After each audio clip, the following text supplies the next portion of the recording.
It's been said, and it's true, that there are 4 basic ages in human history. Anthropologists talk about the hunter-gatherer age, when nature provided everything we needed. We talk about the agricultural age, when we began to mechanize technology to deal with, in very basic ways, the power of nature. That gave rise to civilizations in places like the Upper Nile Delta and the Tigris-Euphrates area. We have the industrial era. We're all familiar with that in Newport. This was, of course, one of Britain's great industrial centres for a long period of time, when we really did mechanize and start mass producing items taken from nature and industry. But today we are moving into what we in futurism and social comment call the IT-Bio-Nano era.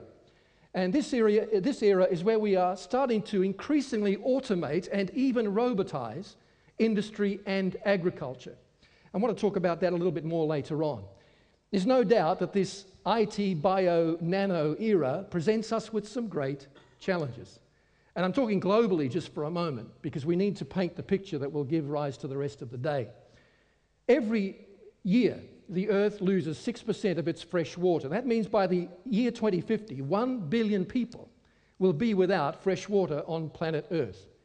And water management, I can promise you, will not just be an issue in 10 years' time for global or national bodies, but for regional and local bodies as it comes to the fore in areas like town planning and architecture. We know that since 1950, the Earth has lost 1/3 of its forest cover, which we all know has a powerful impact on the ecological situation. And we are at present still consuming the world's resources 20% faster than the Earth is able to replenish them. Now that presents many challenges, and you hear about them in the news all the time, global warming and so on. But it also presents some great opportunities.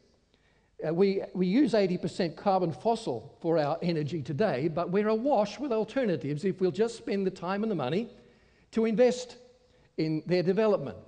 Now, wind power today around the world accounts for 1% of all electricity generation, but it could account for 40 or 50% if we're willing to invest in making it more productive, more efficient.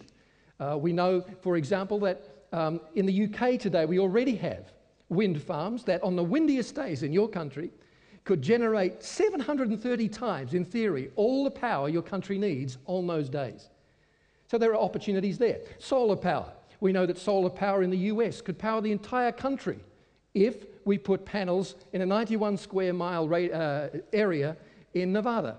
Now that's a lot of land if you're a Brit, but if you're an American, that's 1% the size of Texas. And that's with today's technology, and it will improve over the next 5 or so years. Hydroelectric is growing. Nuclear, 80% of France is nuclear today. Nuclear power is growing in favour again as we realise it's one of the only options we have, at least in the short term. Do you know there's enough uranium in seawater to power the globe for 5 million years theoretically, if we can find ways to safely extract it and find safe ways to deal with nuclear waste. Biofuels are big in South America today. How many have ever been to Brazil? Anyone? In Brazil today, 85% of cars are driven using a mixture of petrol and ethanol, and the ethanol is taken from sugarcane. So for all of those of you who like things like fish and chips, it won't be very long before we will be using some of those cooking oils recycled to power at least a small car, maybe not your big Mercedes or your truck.